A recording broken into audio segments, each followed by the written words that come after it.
Welcome back, guys. Hopefully a really seamless transition there into that. We've got a small panel today, but some veterans of AFU. We've got Mr. Ton and John. So hopefully we're going to be having quite a free and open and laid-back kind of discussion about the weekend's events and the stuff coming up. So plenty to talk about. So again, get your comments in the group chat there, and we'll answer some questions as well as we're going through. So again, it's hopefully quite a laid-back hour for the next hour till 10 o'clock. So yeah, we'll get straight into it. Mr. Tom, you want to talk about the number 10 role? Bruno's out for the Villa game with his suspension due to his 5 yellow cards.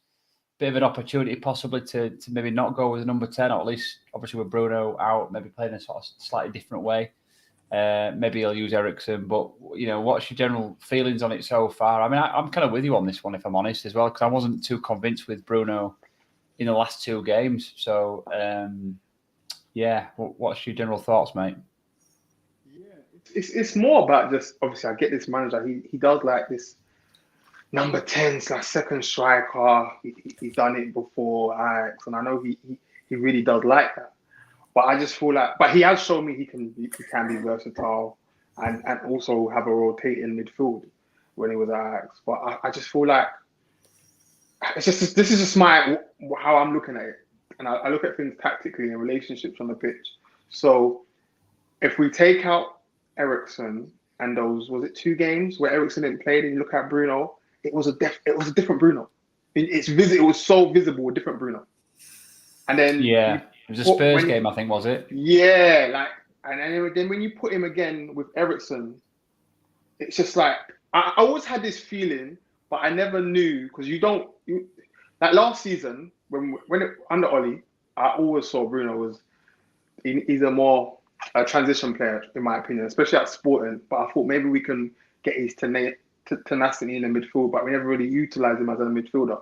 We more like him in the number 10 position, and then when Ralph come in, he just didn't look like a system player. Ralph tried to implement his system. You can see at first that it didn't suit Bruno. And then now that the manager's come in, and then it's like, and I don't know, it's like you get some fans that wanted him to keep it simple, but then if you do that, you now limit the football player and the way that he wants to play, and then he's not going to get the numbers, is what put him on a certain pedestal for some fans. Right, so it's like, because if you look at his numbers, they have gone down this season. Because he needs to be the output of the team, if that makes sense in a way. That's just Bruno. He's an off the cuff player. He needs to try 10 passes to get 1 right, if that makes sense. That's how he is. Yeah. So, and what I noticed, especially at the last game, because listen, I took bare notes of the last game. Like the last game, a lot. Especially with Casemiro and Eriksen in there, what you're seeing is a less involved Bruno. I always speculated this with Ten Hag coming. I remember talking about it on the channel, but it's like, could we do better with going like a 4-3-3, like a 3 in midfield with 3 centre mids instead? Or could we do, if we are going to utilise this 10 number? I personally, I'm not a big favourite of this 10, unless they're like an Ozil, like Real Madrid. I'm not a big fan of this whole 10 stuff, I'll be honest to you. I'd rather have a 3 midfield, if that makes sense, a Casemiro, somebody else. A Casemiro, Modric, Toni Kroos. I'd rather that a midfield. Well, when you look at that midfield, when you look at that Real Madrid midfield with that old style midfield with Kroos and Modric as well as Casemiro. I mean, Modric being the playmaker in that team, obviously, and Kroos obviously had that ability as well, but not as flashy and as Modric. But I wouldn't have put Modric in the same bracket as an Eriksen or a Bruno in his style. I think he still had a bit of Casemiro about him in terms of he was a bit of a stopper as well at times when he wanted to be. But he still had that passing range as well, so it was like a level up from Casemiro. I agree. Yeah. So it's like, equally, it wasn't. We're trying to cram 2 sort of playmakers into one system, aren't we? And it's just, for me, it's just struggling to work. It's not that. It's like it's because both of them, Eriksen and Bruno, want to do the same action. So if you notice with Casemiro, he always looks through the pass through the lines. Always look to break the lines, yeah? Where Eriksen, you saw it with his cross and how many other times, he always looked for the ball over the top. Bruno always looks for that through ball or something over the top. So when you have two players that want to do the same action, do you know what I mean? It's like, I don't want to compare us to other teams, but a good comparison is City with De Bruyne. Silva plays it on the floor. Rodri plays it on the floor. De Bruyne looks for the ball over the top. Do you get what I'm trying to say? When you have that, it's all right when you've got one of them doing it, but then you've got two. It's just my. Look, I'll be honest with you. I don't feel like Bruno, apart from the game that he scored, he ain't been if you take work rate out of it, he's not been pulling up trees, in my opinion. That's just this season. Because when people tell me, okay, but he's doing this, he's keeping it simple. But let's just say if we went and got a centre mid and played the midfield role, we could go up that extra gear. Or for example, if we got another, because there's other 10s that can have the work rate, because you should have the work rate standardly. I don't care what no one tells me. And then that could add more as a number 10. Like, for example, I remember when with Ten Hag's Ajax, and this is what I tried to have this conversation with a few people before. If you look at Berghaus and Donny when he was in his peak at Ajax, what they both of them offered as a number 10 or second striker is that both will drift out wide to the left or the right, and they will also link up with the winger or be a decoy for the winger. Bruno doesn't do that. That's one thing I've noticed as much he does. He's more trying to get in the box, if you notice. His runs are more direct into the box. Whereas you saw it briefly when Donny came on the other day. There was 2 times he got like sort of in the box and sort of could have played cutbacks. Because that's one of the special things he done at Ajax. Always play that, them cutbacks for tapping. Yeah. And I just feel like, I don't know, obviously I know that Ten Hag thing, but he has shown, even in pre-season he's shown, he can go with a more fluid midfield. And I feel like as the time goes on, especially to compete at the top scale in the European, you need to have like a fluid midfield, man. You need 3 centre mids. That's just my opinion. Do you know what I mean? Because Casemiro, you can call him a DM, but he's like a centre mid, really. Do you know what I mean? The way he plays, breaking through the lines. But I just feel like eventually we've got to move away from that, man. I just rather have 3 functional midfielders than having a jigsaw midfielders. Like, because Donny, jigsaw midfielder, Fred, they're all like, do you know, none of them are complete midfielders. Like, look at Verratti, he's a complete midfielder. You can call him a DM, but you can call him a centre mid. Do you know what I mean? Same with Modric. Modric can play like a DM. You saw it in the Champions League final. Modric dropping back in the back with the defence, starting things. Like you said as well, Reece, Toni Kroos can do that role. And I feel like eventually we need to sort of transition to that and have a midfield. Because right now, Eriksen, let's be honest, he's playing a makeshift role. Eriksen's having to do a role, to me, in my opinion, that probably not done previously in his career.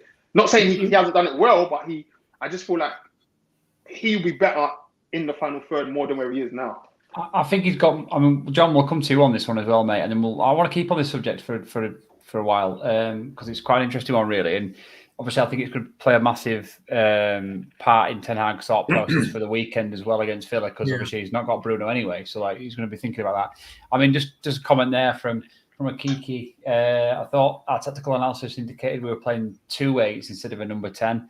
I think that's part of the problem, isn't it, John? Like that we're trying to cram in 2 8s when they both probably want to play that kind of 8 role, but is Ten Hag trying to kind of force a 10 out of one of them and it's not working? Is that maybe like what the issue is? Yeah, right. I think it's an interesting discussion. I think you can also factor in when Ronaldo plays as well for Bruno, because I don't think it's any coincidence that his best performance was against Tottenham when Eriksen and Ronaldo weren't playing, because we've discussed this before, that Bruno, and not just Bruno, but other players sometimes make similar runs that other players are making. Therefore, you're not creating as much space and that. And for me, that's why against Tottenham, the runs Bruno was making was different from every other player, and every other player was making different runs. So, yes, I mean, obviously there's been a couple of times where they've linked. Obviously, for the goal yesterday was a 1-2 between them. It lets Eriksen curling it in and Rashford scoring. I think also the first goal against Arsenal was Eriksen playing that ball to Bruno and that's Anthony's goal. But I would agree that there's an element of trying to cram them into the side. Obviously, I think Casemiro coming in has made it look a bit better in the midfield than that.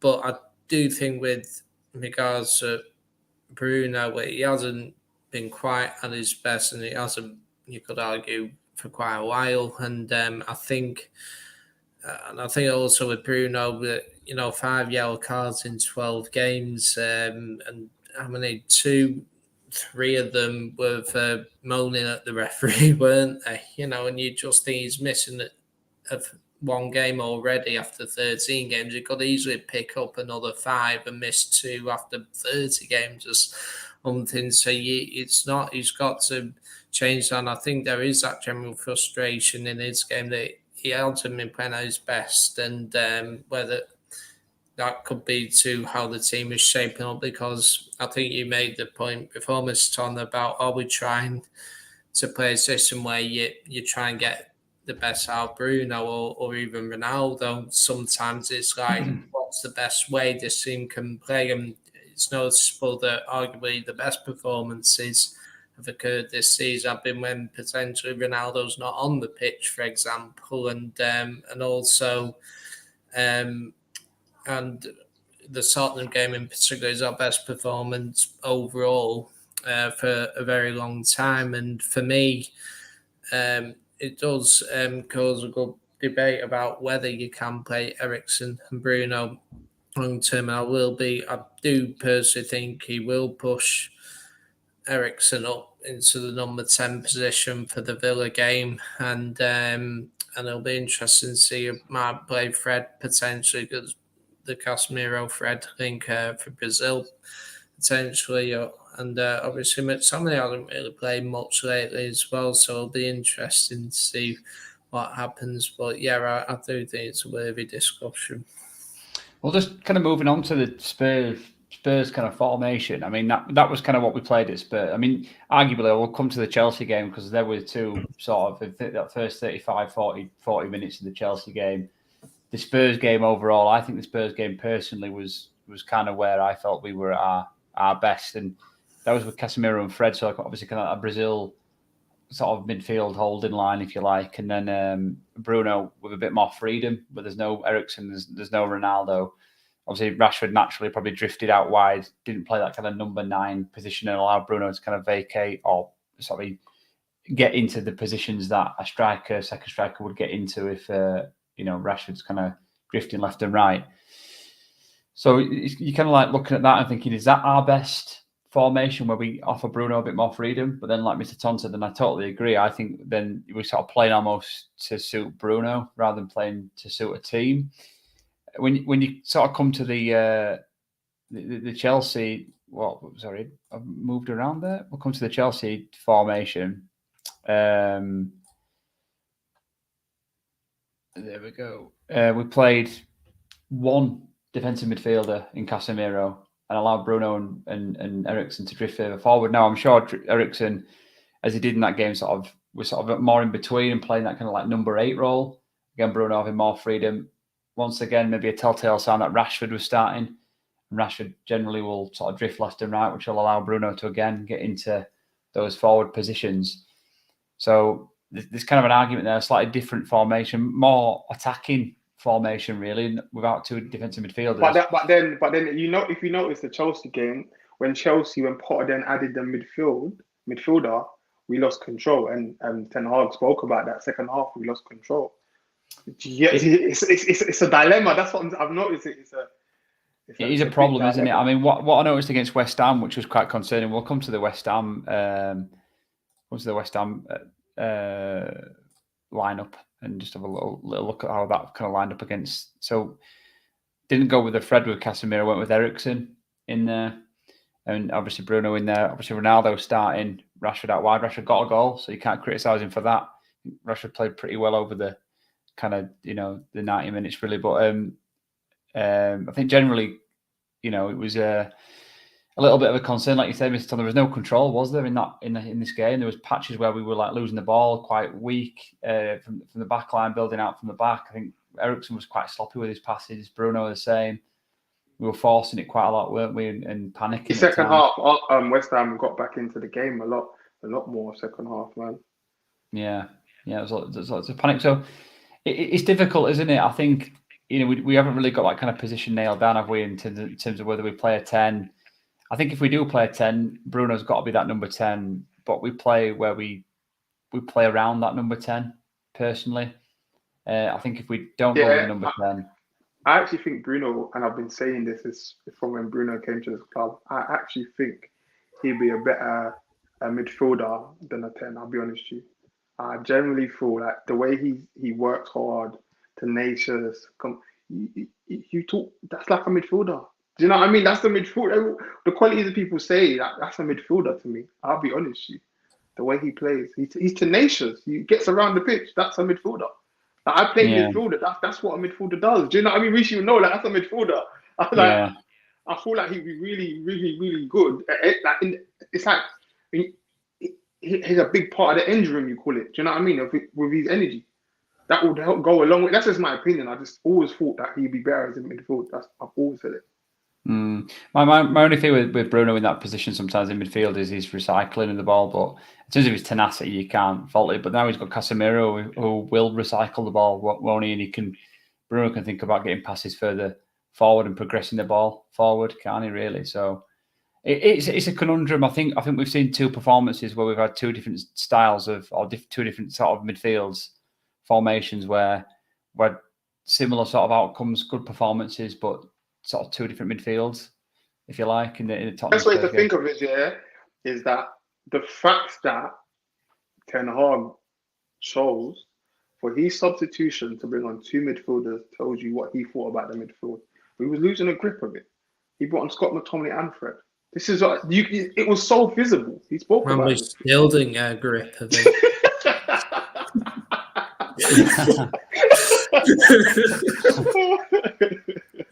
Yeah, it's a concern, isn't it? I mean, the word control resonates in my head for the last 12 months. It's that control. I mean, there's patches, isn't there? There's patches of performances where we're showing it, but we haven't got that killer instinct where we get in front and we just sort of kill off a game.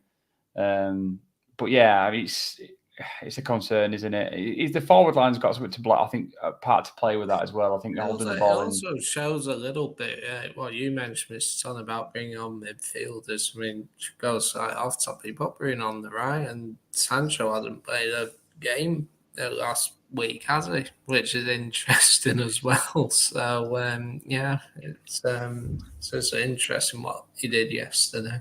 I think for the first time, I mean, we'll have a preview show on Wednesday, so a great time to say to everybody, please watch that on Wednesday and like, share, and subscribe. But we'll no doubt be talking a bit about, like, I think it's his biggest selection he's got coming up. Ten Hag, he's had, I won't say an easy ride so far, but it's a big. Would you say that's our biggest game coming up that we've had? Like, because it's very important. Like, we top the group, in my opinion. Yeah, definitely. Like, well, we have to win by 2, don't we? There's a lot riding on it. Interesting. Well, like, Bruno's a guaranteed start because he's out on Sunday. On the weekend, and it's like, might have to juggle. I think he'll personally go for it on Thursday. Well, I'll tell you what, John. We'll come to your topic, mate. Which unfortunately is we're not going to be there on Thursday. We're going to be away, aren't we? Yeah. But Old Trafford becoming a fortress again. So there was a fact coming up on the game at West Ham over the weekend that we've now gone 8 hours of football without conceding a goal, which is massive. And I spoke a little bit about it on, I think it was, what day was it? I was last on stream, whatever day it was last week. And I mentioned that we've become difficult to beat, haven't we, again? That's what's good. As much as we're not controlling games and scoring a ton of goals each game or every other game, we're difficult to beat. And that's the first thing you need to do with a team when you're rebuilding, isn't it, really, I think? Yeah, definitely. And I think overall we've had a very good month overall in October. I mean, City's the only game that we lost, and I know it was a bad performance, but we know City are capable of doing that to anyone, really. Yeah. But I just think that, the fortress, and I mean, it ought to be 10 hours, really, because that was not a penalty against Sociedad. And, it was a bad decision. It might cost us in terms of like topping the group. But yeah, I do agree. We have started to show that we are harder to beat. I think in the last 5 games, we've only conceded 1 as well, which was a penalty at Chelsea. And I just think that for the first time, I feel that we are able to cope with pressure. And boy, we came under as much pressure as you'd expect yesterday. I thought, can we hold out? But we did manage to do so. So not only are we proving very difficult to beat, we're proving very difficult to score against, and if you do, it makes such a difference. If you're keeping clean sheets or maybe only conceding 1 goal in a game, you will go up the league because you back yourself to always score every game, don't you? And I do think, not to say it'll always happen, but it will, more often than not will. And I just think that Ten Hag, I'm interested in what he said before he became United's manager thing, or maybe it was just now. He said, I want to play a style of football where we maximise the chances we create and we minimise the attacks our opponents have. I think that's slowly what we're beginning to see. Obviously, sometimes our opponents yesterday, they had a load of chances in the last 10 minutes and that, and I do think it's impressive that a fortress Old Trafford, not just the fact that we've conceded a few goals. Look who we're beaten at home as well. We're beaten Liverpool, we're beaten Arsenal, we're beaten Tottenham, and obviously we beat West Ham. So that's 4 very good, decent opponents. And obviously we lost Brighton. We did draw against Newcastle, which obviously you would normally want us to win. But the fact that we kept a clean sheet and we're keeping that run going. And I think overall, over the course of the last month, we have been better defensively. And for me, it shows that eventually, if we can keep this up, Fergie always said, attackers win your games, defense win your titles. And I think, I'm not saying we'll win the league this year, but if you have that solid base, you build from the back. It's what Mourinho used to do, build from the back. And then if you restrict the number of chances, the number of goals you can see, you got every chance of going up the league. And I think that's what Ten Hag and the team have managed to do. Yeah, it's impressive, isn't it? I mean, I don't know if you managed to. I mean, John, I know you have many times, but I mean, just Old Trafford in itself, you can hear it even if you watch it on the TV. Obviously didn't go to the Spurs game during the week, but that game from there, this crowd just seems to be unbelievable, doesn't it? I think it's fantastic. Also, just to briefly touch upon it, that we're filling the ground every game. We are literally filling the ground every game. And I remember, even the Europa League games, we gained 73,000. And I think when we won it 6 years ago, only 1 game did we sell out the whole crowd. It's like everyone's buying into United again. The fan base are looking at this team and thinking, I want to see us. I'm seeing improvement. The fact that we are filling out the stadium every game is testament to that. Well, I was sat behind. I think they were the Samoan rugby league team on last Thursday. So they pretty much filled out the Stretford end on their own. There was like 10 of them. They were massive. They were absolutely huge. But Mr. Ton, do you agree with John? Is it becoming a place that is almost guaranteeing us sort of points these days? And it's difficult for teams. I mean, people always talk about the 08-09 team when teams used to sort of line up against them in the tunnel and think, God, we're already beaten here. Looking across the lineup. It is becoming. I said it. I've been saying it at the start of the season. The defense has been the way we defended, infectious for me. We fell off for a couple of games. We saw that back now. Dalot high-fiving the keeper. That energy is sort of coming back. That siege mentality, should I say? And you see it. It's as much as attack wins you games. Defense also wins you games as well and gets you points on that board. And sometimes I feel like with us, I feel like that's what we needed to do as a club anyway, is that we was top heavy, in my opinion, and we needed to build from the back because yes, we had defenders, but I thought like we needed to go up that level in defending, if that makes sense. And I feel like so far this season, and Ten Hag even spoke about the foundation's there now for it. Do you know what I mean? The defense is, you can. It's if we took a step back, I don't think as United fans, probably like 8-9 months ago, we would have thought we would have seen these many positive signs so early. Like even me, I thought it was going to be a tough first season of transition for Ten Hag. I never expected what I'm seeing now. So much positive signs so early. Like I never thought Lisandro Martinez will get the start. He would have. I never, you know what I mean? And he's been.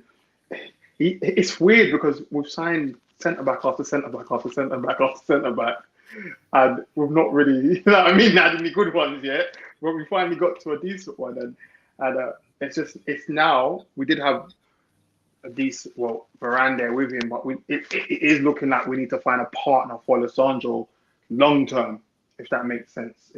Eventually, because we all know how passive Lindelof can be. Maguire, yes, we won, but he did look shaky at times yesterday. I don't know if that's a lack of confidence and belief in himself. And then who else we got after that? Like literally, like it's a bit. We need a long-term partner for him. I feel like that's the next phase as well. Getting a partnership we can trust. We can't trust Varane, man. I'll be honest with you. It just seems like something. It's like we was kicking on. And then Man City, first half, he got injured, got back again, kicking on. He got injured again. It's just like we need to be able to build a partnership, not just with the two centre backs, but with the whole back five. We need to build partnerships, and that's very key. And I just feel like we can't build partnership with injured players, can we? Unfortunately, but I'm happy about the defense. I'll be honest with you. That is one thing. If you look back last season, some of the comical sort of mistakes we was making in defense. It was comical at times, and even pre-season, and even the first two games. I'll be honest with you, some of those, if you go back and look at them now, they're comical mistakes and errors that led to goals. Now you're not seeing that, and Lisandro is a big part of that because he anticipates things. Like he takes that step off. If you notice, even like headers, he's not the tallest, but he always steps off, waits for the second ball. Like he's just so smart. Like, and it helps. He's quick, a lot, isn't man. he? Yeah, it's quick. I mean, we'll come to some comments that one of our favourite pundits said about Martinez, and it was a bit of a joke, to be quite honest. we will come to that. The other thing, because Martinez is playing every game at the moment, and Andalo. Yeah, Andalo, and it's kind of like, well, what will we do if they get injured? I think just on their form. I mean, I think you've seen Shaw again getting. I mean, he's lost a lot of weight, good weight. I think, to be quite honest, for a footballer, you can't carry. I think he was quite big, not in terms of. I think he put on a bit of muscle up top, and I think he's shifted that a little bit. And you could see when players sort of have that confidence as well. It's a massive thing, isn't it? Martinez is coming and gone. Do you know what? I am good enough to play in this team. I'm going to show you. And he's not been fearful of that. He's just had ultimate confidence in his ability, and that's what's playing into his hands. And you look at him in the Liverpool game, shrugging Salah to one side, who's been arguably one of the best players in the league for the last 4 or 5 years, and just shoves him on the floor. That was arguably arguably the moment we won the game. Because it was like 0 points after 2 games, and it's like he just barges Salah off the ball. He's like, gosh, I wasn't expecting that, and it's like United were hungry. I think personally, when you look at that's the first time that in the game where I thought we could do something today just through that, Yeah, and there's been other examples of it, hasn't there? Really, I think the Jorginho one in the Chelsea game was quite good as well, with him and was it Anthony? I think it was, wasn't it? But yeah, he's definitely brought some of that aggression to the team. But we'll shift on. We're going to talk a little bit about the youth. We'll come back to the Martinez one in particular with some of the punditry and generally punditry with some of the new players that have come into the team and some of the recent comments that have been made and what we feel about those. But yeah, I just want to talk a little bit about the kind of the youth setup really, and how much we're kind of using the kids at the moment, because we haven't seen many of them. Obviously, I think end of last season there was a lot of talk about Iqbal and Hannibal and Charlie Savage and Garnacho as well. Obviously, the boys did well in the Youth Cup, FA Youth Cup end of last season, winning that. And I haven't really been given much of an opportunity, John, have they really? I mean, Mr. Tom will come to you on this one as well. But I mean, I went to the game last Thursday, as I say. Garnacho was unbelievable. I mean, I know it's Ammonia, and I know it's weakened opponents, but he shone in that team. He was a joy to watch. He was trying things. He was dribbling at people. And for me, he needs to be given an opportunity, I think. And so do some of the other kids. I mean, obviously, we've got some of the cup games coming up now. Do you feel that's where we possibly give these kids a bit of a run out and a bit of a chance? Yeah, I definitely think you can look at the Villa League Cup game, can't you, to give a couple of them. I've actually attended some of the under-21 games this year. I've attended 3 in all. You mentioned Garnacho in the, what's the competition called when the youth play against the League One teams? What side is that? The Johnson Paint, is it? I can't remember. But yeah, Garnacho scored a late winner, I think, against Barrow, I think. And obviously, like you say, he was impressive against Sheriff here. But I think it's important not to overhype these things because because, let's be honest, there are more difficult challenges than playing Sheriff at Old Trafford. But I do think he has something about him, Garnacho, definitely. And I think if with the right coaching and that kind of thing, and I think his contract might be running out, so he might have to play a few games if we are to keep him. But for me, I think there's another reason why Ten Hag's perfect, because he's used to the Ajax system bringing players through, so he will know when players are ready. And again, just to mention a few the other reserves, like you got Mainu, who's I think he's 17 at the moment. He's already playing in the under-21s. He was on the bench for the Newcastle game, was it? I think. And he's definitely someone worth keeping an eye on, because at youth level, you've got to bulk up a bit. And it's not just doing it in the gym. Your body naturally develops being like that. But I think you look at someone like Mainu, he already looks quite broad. I mean, not saying he's right to stick in the first team at the moment, but he does look more ready than what some of the others are. And you got to be careful not to rush them in. But I think if they keep playing games at that level, and I think the other change to the rules in the under-21s, you are allowed to play a certain number of over 21s in the game. If you're playing games against a couple of men each week and you learn to develop your game that way, that can only be a good thing. But yeah, I'd certainly like to see a few of our players getting a run out, particularly against Villa next week. And I think players like Garnacho and maybe Mainu might get a chance at some point this season. Yeah, definitely. I think I said ammonia there, by the way. It was Sheriff, wasn't it? They're all bleeding to one for me. Yeah.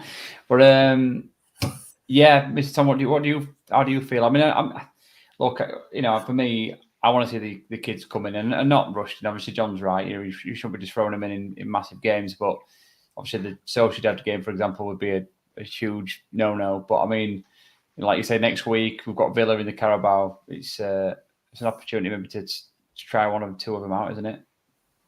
Yeah, I would like to see some of the kids. I'll be honest with you. I would like to, especially this level. I think Zidane deserves or warrants a chance for his performance in pre-season as well. Garnacho was impressive but it's like I try not to overhype youth players too much, because I've seen so many come through. I'm like, is it just youthfulness. Do you know what I mean? That enthusiastic side of them where they just want to show themselves. So I always try to then have a better evaluation when I see them play consistently, because youth players are inconsistent. That's just a part of their makeup. But I definitely want to see Kobe. I have noticed about how Man United, especially media, they try not to hype up Kobe. That's something I have noticed. But when I've watched him a lot of the times, he does look that a standout player, if that makes sense, in that youth level. Even that's what I'm saying. What John said, he's 17 and he's playing the under 23s, and when he plays, he looks like the best player on the pitch. Like the way he just dictates the game, and it's just like Wolves actually in the semi-final. It was class. Another good player. I mean, again, not to play it, but Gerardo. Hansen. I was going to say Hansen. Hansen's another one. Gerardo going forwards as well. He's had, I think he's assisted 1 and scored 2. Is that the right back that we got from Barcelona? I think so. Yeah, I think. But interesting, in the last 3 youth games, he's either scored or assisted for a late equaliser in the last 3 league games on the 21 level. I think he's. I mean, defensively we look a little bit fragile in the under 21s, but I think going forwards, players like Gerardo, where he does look impressive. I'm not saying he's right again for the first team. You got to ease these players in, but he's certainly another player I would say he could have a future in the game. Not necessarily at United either. A lot of these players will play football at some level, but I do think a couple, 2 or 3 of them might make it into United's team given time. That was a good comment I saw not too long ago. If we have been, killing some of these teams off, we perhaps maybe might have seen 1 or 2 youth players a bit by now. Do you know what I mean? You're 4-0 up. Do you know what I mean? But it's just, unfortunately, some games we're trying to fight in it. The last 20 minutes. That was the beauty of us back in the day, wasn't it? We always had those kind of games where we could do that, where we could stick the kids in and stuff. And I mean, to be fair to Fergie, I mean, Fergie was one for sticking the kids in pressure situations. You think of Makeda in that game. Welbeck as well started Welbeck against Real Madrid and dropped Rooney. Yeah. I remember. I can remember. Makeda, that game against Villa, he scored a hat trick for the reserves the week during the week kind of thing, and obviously people talk about the class of 92 and you never win the league with kids, another famous pundit line, but people forget that these players were eased in. Like you mentioned about Welbeck starts against Real Madrid, but he actually made his debut for United 3 years earlier. Yeah. You're right. When Makeda and Welbeck both youth team, I forgot what the award is that they win at United, but it's like they were the youth player of the year, weren't they, at the club? I think Welbeck did win it. I'm pretty sure Welbeck did. I think Makeda won it as well. Whether it was following year or a few years after that. But yeah, I think he won the Jimmy Murphy Trophy actually. Yeah, but I think they were both like sort of winners of that award and stuff. So they had big pedigrees at that age group. Do you know what I mean? Coming in, so I suppose it's a big accolade and I suppose giving an opportunity. But no, you're right. I think it's a different sort of makeup now, isn't it? And Ten Hag's going to be a little bit careful, kind of protecting these players because we have got an abundance of talent there. And if Tret right, we could have could be looking at some future stars, couldn't we, in this team? So it's yeah. We'll move on just gradually into the comments that you mentioned there, John. So obviously, I wanted to kind of move on back onto Martinez and Anthony to a degree. There was lots of pundits, Scalzi being one of them, mentioning the Anthony thing. I think there was several others as well. I can't remember them all. I think there was Savage himself had said something, some other ones. And I think Souness recently had mentioned about Martinez and just in particular about the fact that I'll try and find the quote actually. Just bear with me a second. I will try and find the quote on Martinez, which I thought was ridiculous. I don't know if you guys managed to see it at all. So I'll read out the quote for you. And the quote was, bear with me a second. I don't think, so this is on Martinez. This is Graham Souness. I think it was today or yesterday. I don't think Martinez is terribly quick. I don't think he's terribly good on the ball, but he makes other people play, and his aggression, and he has real aggression with it, which Argentinians tend to have. But his comments there about him not being good on the ball and not being terribly quick, I just think it's. Are we just seeing pundits? Has he even watched United? Is he all right? That was going to be my question, really. I mean, have these pundits? Do they watch us on a regular basis to be making comments like that? Because I just feel like, is that not just a bit of that's lazy punditry, isn't it? In its highest form, John. Do you agree? Or it's just. I mean, I mean, I don't really pay much attention to what pundits say these days. No. I think most of them talk rubbish anyway. But I just think that, I mean, I mentioned the Hansen one. You know, you never win the league with kids. And in fairness to him, he said, well, that made me as a pundit. And he was bold enough to say, yeah, I did get it wrong. You know, and sometimes I think it shows where we were then to where we are now. It's not just in football and that. I think there's a great reluctance from a lot of people when they have an opinion. They can't bring themselves to admit they got it wrong. You know, I just think that's something we've lost as society. It's okay to have an opinion, which has been proven to be wrong in that. And obviously, it is early days in its United's career and that.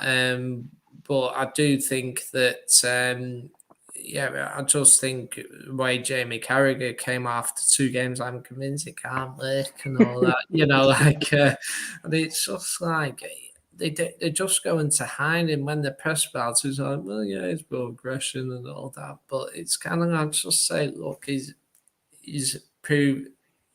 Maybe not prove me wrong, just say, look, he's turned out better than I thought.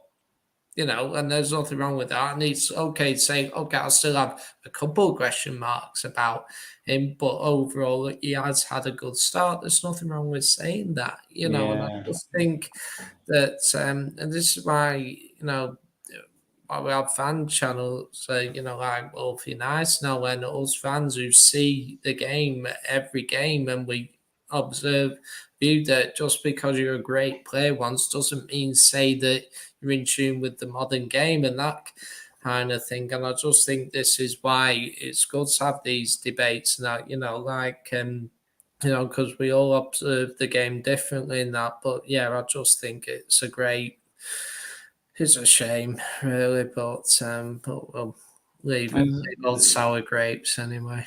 There's a lot of agendas floating about. Mr. Ton, I mean, I like I say, we're not trying to push like talking about it too much in terms of, you know, like giving it any sort of depth. But I mean, is this kind of where we're at now, where people, it's almost like a jealousy sort of type thing as well, and there's other mind games played on behind the scenes. I mean, it just seems like there's any negative energy just to sort of feed into this. People will try and find it, won't they?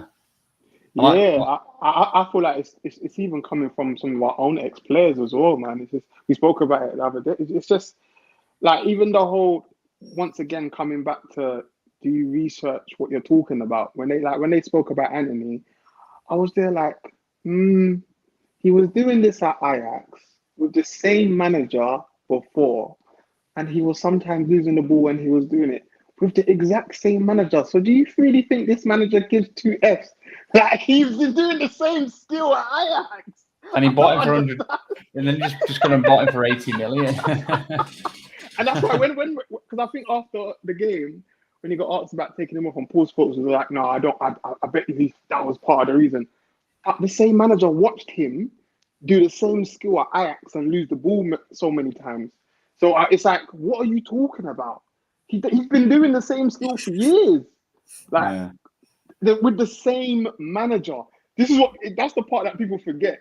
It's like, cool, if he just done it once and this is new, then cool. But the exact same manager has come out and said, that's good. What was it that I saw some video Ten Hag talking about? I don't know if you've seen it, where he's saying it's Old Trafford, the field of dreams. You've got to be entertaining. Like, he was praising Anthony for doing it.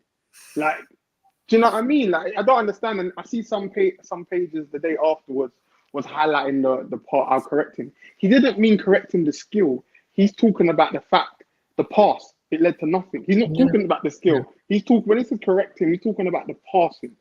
Because he makes those passes before and it has led to nothing. I don't understand. It's not that big of a deal.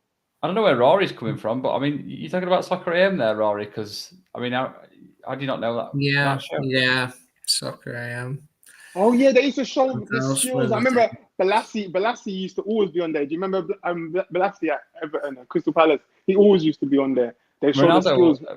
Ronaldinho had his own section on there for about 20 minutes. I think, well, I just thought you saw it yesterday, and I wouldn't say I love to see it, but you saw Ben Rama do. Ben Rama did a Maradona, didn't he, on Casemiro, and you just thought that's just brilliant, isn't it? You know, I did say I would join the watch. I'd like it was ridiculous. What I did, it wasn't necessarily. To defend that's how I wasn't saying it was ridiculous. He did that trick. It was ridiculous. He did it, and then he kicked it out of play. You know, but if he had did it and then it led to a goal, you'd be saying, "Oh, it's brilliant." You know, it's like. But I think there was an over-the-top reaction to it and all that. And I mean, it was slightly more. I mean, these days it was like I saw Ronaldo do the kind of the little foot wiggle and then the no-look pass, and it was almost like watching your dad get up on the dance floor a little bit. It's like, no, pack it in. I remember Ronaldo in his first season. There was a time when it was the FA Cup final against Millwall, and he took it back, and then he did, you know, like when you kick it with your leg behind your other leg, and that, and he did it in the cup final, and it's just like unbelievable, you know, and. It's just. Did he do? I think he did kick-ups in that final, didn't he? Game. I'm sure he did kick-ups. Yeah, go on. I think he did kick-ups in that final, didn't he? Did he like do some like kick-ups down the middle of the pitch or something in that final? Remember, to be honest, but I don't get this league because it's like you want the best players to come, so wouldn't you want the best players to come and do skills? So imagine if Neymar came to this league, these pundits would have hated him. Blimey. Like literally, I think because do you remember Nani did those kick-ups when we beat Arsenal 4-0, and they were all saying it was disrespectful and everything afterwards. Ferguson even had a word with him. Arsene Wenger was talking about it's disrespectful. Gilberto Silva had a word with him. All of this nonsense, and then even Ferguson contradicted himself because then he got asked about Ronaldo doing skills, and he was like sometimes Ronaldo did it against Arsenal. And then he was like players need to express themselves. But that's what Ferguson said. So it's like there was a time Ronaldo used it constantly. Like he did it against Middlesbrough in the FA Cup game once, and Middlesbrough suck him out and they tried. I remember that. He was on the sideline. He was on the left. Was it Ganassi did it against for us or Bowie? I can't remember, but it was one of them where he was doing the. Yeah, no, it was Middlesbrough. Yeah. It was Middlesbrough. He was on the sideline, on the left, and then he was like doing that little, feint and tricks with his feet, and then someone tried to slide tackle him. I remember it. Speaking of which, possibly the best showboat I saw, and it was against West Ham. It was the anniversary for it, 14 years ago. That Berbatov one. Like when he took it past the defender and Ronaldo scored it. He's talking about the one where he done the turn. And then I must say though that it was the best showboat I ever saw, and it was in the United game. I think it was Bolton versus Arsenal, and it was JJ Okocha.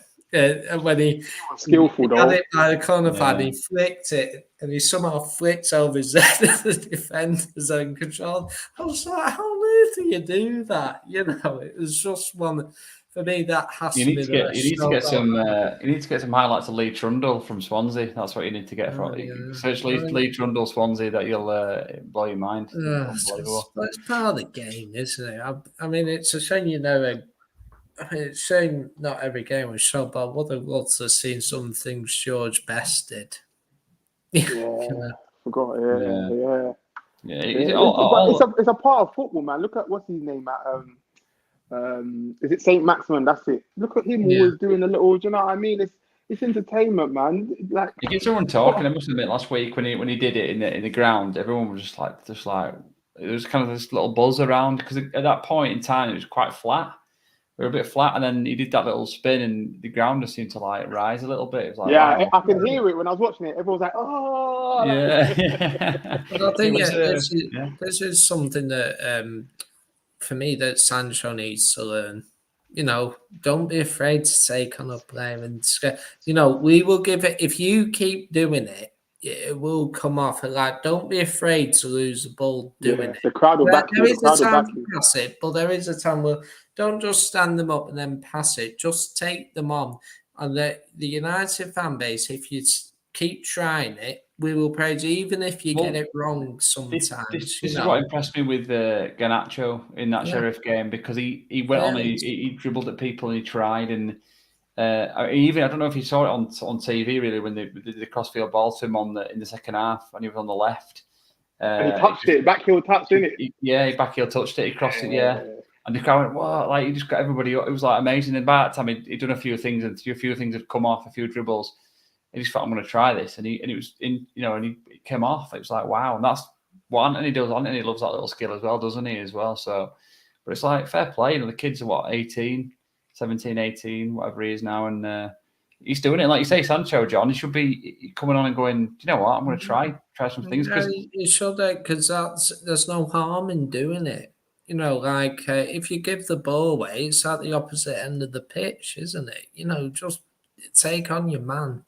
You know, and we've actually conceded goals with him looking to pass it back this season. So, you know, just take on your player. Don't be afraid to try and nutmeg him or whatever. You know, it's. I feel like the United fan base want to see more of that than a boring sort of passage and safe play. Do you know what I mean? I'd much rather see a kid going for it and dribbling past people. If he hasn't done it, I'm sure he has. But look, adapt your game. You know, 10 out will be perfect. Now look at Rashford heading the ball now.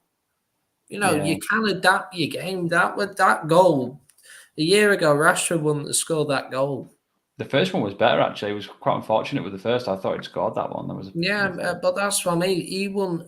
It's ironic that if you were to predict Rashford's 100th goal, you wouldn't have thought of that goal, would you?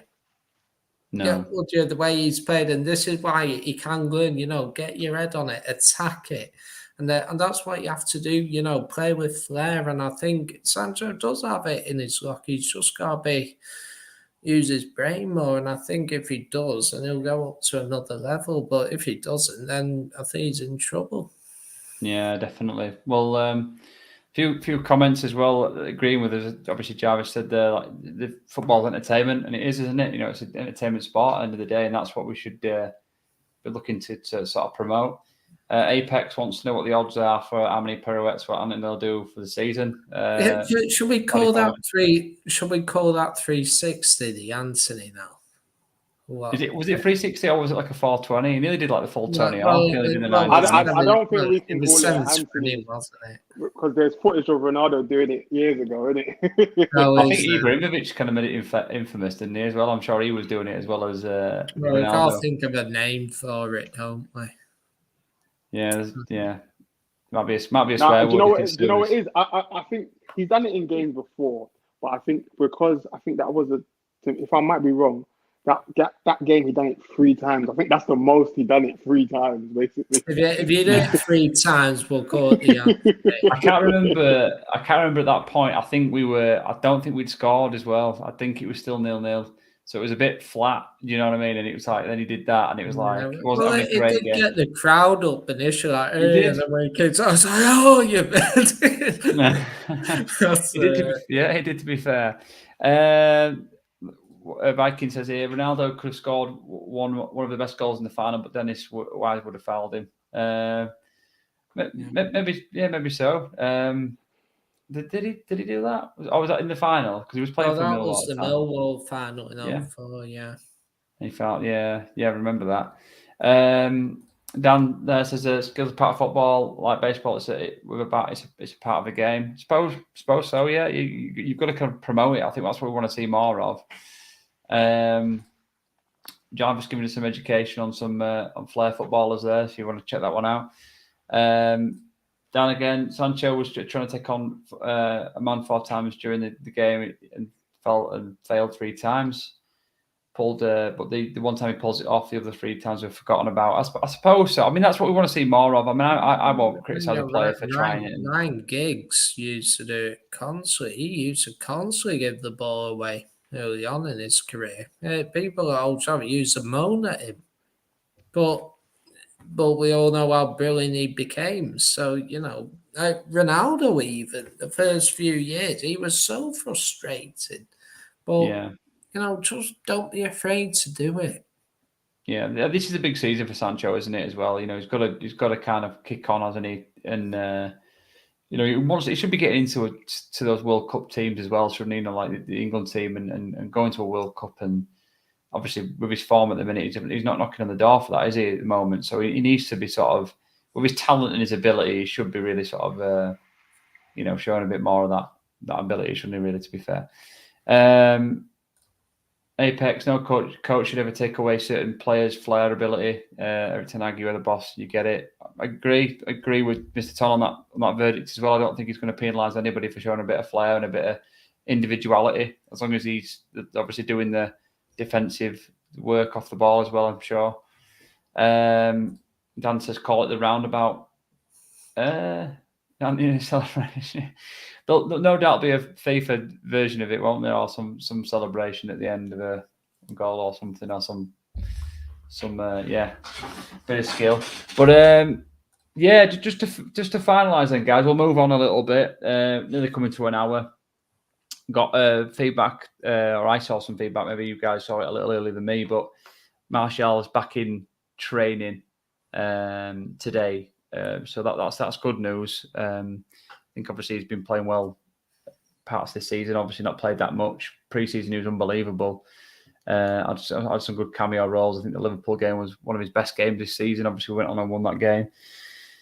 But obviously we need him. I think we need that cover there. We're not sort of abundant with strikers. And Martial's back. I mean, Mr. Tom, what's your verdict in terms of generally Martial? I think I know your kind of views on it overall. I think it's probably similar to the Varane verdict, but in terms of kind of what you think from Martial this season, and do you think we need him back in the team as soon as possible, mate? Yeah, I do feel like he has a lot to offer this team, but can he stay fit? He ain't played 90 minutes this whole season, man. And we're in November. We're about to tomorrow be in November. Do you know what I mean? The season started in August, and you haven't played 190 minutes. That's a concern for me. Availability is the best ability. I don't think Ten Hag's going to throw him in the deep end, but I might be wrong, and he might do it because that's what he done the Everton game, threw him straight in the deep end. Hopefully, if he does get thrown in the deep end, he's fit and he can stay fit throughout the game, because he is. Do you know what I mean? We do sort of. You saw it in the Everton game because of the way he can link up and come deep and sort of play like this 9/10 role, I'll call it, with Martial. Because he can do that, he helps the team a lot to keep a bit more control. Just availability is the best ability, man. Can you stay fit? That's just all it is for me. I just need to see a run of games from him where he can stay fit and play. Until that, I've got question marks, man. It's just like we can't rely on a player that's injured. That's just how I feel. We can't. No, I agree with you. It's a shame because I'm a big fan of his, really, in terms of his style, and I think when he's played, he's shown what he can offer. I think he lifts certain players. I think he lifts Shaw, for example. I think he lifts Rashford automatically. I think the way that they link and play and stuff like that. I think he's got the ability to play. Bruno as well. Yeah, Bruno. I think we've not seen him play with certain other players. How would he feed into Antony? Would he play well with Antony? I don't think we've seen enough of him with Sancho, Eriksen, etc. So it's I think we do miss him, and it's a shame. And I think I think his mental ability more than anything else, and then his physical ability is what lets him down as well. I think he, is he getting himself right for games? Is he getting himself fit? Is he eating? Is he drinking the right things? Is he preparing the right way? I know, obviously, we won't know, but I mean, it's very unusual for a player to have so many injuries in such a short space of time. But John, what's your general feelings on Anthony Martial and just what we needed? It's a real shame he keeps getting injured, isn't it? But I mean, he's obviously we always felt he had the talent, but it's just so frustrating with inconsistency, always getting injured. I think he's probably missed more games than he's played this whole year, almost probably. And I do think that maybe with the World Cup coming, I don't think he'll be in the French squad. I wouldn't have thought, but maybe if because obviously that's the other news there that we've announced, weeks winter training when we're going to play a game in Spain, I think. And I just think they might do the squad like Martial and possibly Sancho just to have a bit of a break, just to get them prepared and, adapt a style and that. And then maybe then come Christmas and going into New Year, hopefully they'll be back in shape and that kind of thing. So I do think Martial could have a big second part of the season. I think it's clear a bit like Varane in many ways. He has to be managed. He really does have to be managed with his injuries and that. And I do agree with Mr. Tan. I don't whether you can rely on him long term. There's big question marks about that. But I do think if he can stay fit, I do think he's the kind of player that will improve the team. And the Ten Hag, obviously, we don't know what will happen with Ronaldo and that kind of thing. He certainly can't play every game or start every game. And I do think maybe the second half of the season, if he has a good World Cup in terms of like preparation, staying fit and getting his fitness up, then maybe he might have a good second half to the season, but we'll have to wait and see. Yeah, I hope so. I think he's still got a big part to play this season as well. Hopefully he can, like I say, stay fit and start playing games. But yeah, we've rounded off an hour really, really well there, guys. So I appreciate that. I appreciate everybody in the comments. We've had quite a few people again watching tonight, so that's really, really good. And appreciate all the interaction. Always good to kind of get everybody's views on things and interact with the guys on the panel. So thank you again for that. Just a final one. I don't know if you guys, John and Mr. Tanner, on the Wednesday night preview show, but I'll just get your initial kind of thoughts on the Sociedad game, Mr. Ton, and where you think the result will be on Thursday night. I think because we need to win that game and by 2 goals as well. I might be wrong here. I just feel like Ten Hag's going to go all in for this one. Yeah. I don't think he has a choice but not to go all in, and he wants to win the group. He's spoken about how he wants to win the group and he wants to win the game. So I feel like we might see 1 or 2 sort of surprises, because it's like I feel like that's a game where I feel like if he's not going to play Sancho or play Garnacho, do you know what I mean? That's just me. I just feel like it depends who he plays up front. But if I feel like you go with Rashford, Garnacho, and Anthony, do you know what I mean? There's a very, very fluid, enthusiastic front line, do you know what I mean? And to try and score some goals, and then you got Eriksen, Bruno, and Casemiro behind it. I just feel like you have to go all in that game, man. I want us to go all in, and I want us to win the group, and I don't want us to play one of the teams that are dropping down. And I think we've got to play an extra game if we finish second as well, if I'm correct. So we have to sort of win the group. Potentially a big side as well, potentially. A Barcelona or a Juve or something like that. We have to. That's a must-win game for me. I'm not gonna lie to you. I'll be disappointed if we lose, and that's the honest truth. I'll be really disappointed. It's a must-win game, man. Yeah, I think we're forgetting as well a little bit. As much as we're in this transition, it is Sociedad. We should be winning this game, shouldn't we? And they're on a good bit of form. But I think coming into the Europa League, I was looking at the form before the first game in the group stage, and they're on pretty poor form, if I'm honest. So it's a surprise we've sort of kicked them on, but. John, what's your general views on the game on Thursday and your expectations of a result?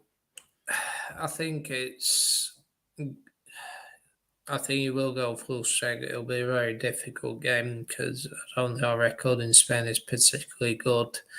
I do think but that's not to say I don't think we can't do. I do think we could do. I think it'll be touch and go possibly. I will back us to win the game, whether it's by 1 goal or 2 goals. I don't know. I do think.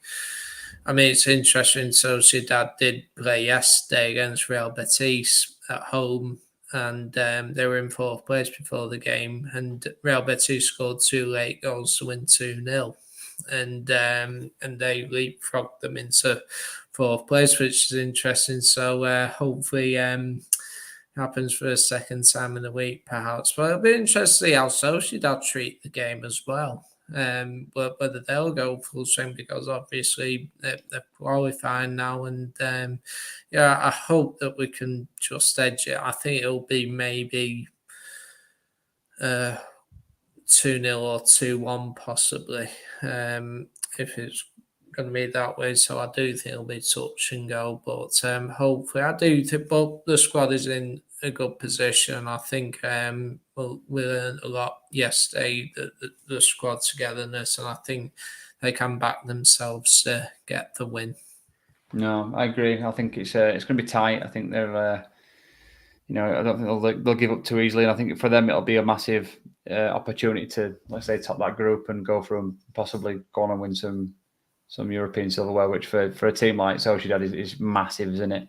So they're not going to give up without a fight. So yeah, we'll see. I'm looking forward to Thursday's game. No doubt we'll be talking about it in a bit more detail on Wednesday. Don't know if we're doing a live match watch along, but we'll no doubt be doing a reaction on Friday, and then obviously we'll have the Sunday show, which I'm sure you'll catch Mr. Ton and John on that as well. But don't forget to follow them on Twitter. The guys are always up to something, so catch them on Spaces or some other channels or whatever they also do during the week, talking about Man United. So catch them on there, and we'll catch you probably Wednesday. So cheers, guys. See you in the next one. Thank you.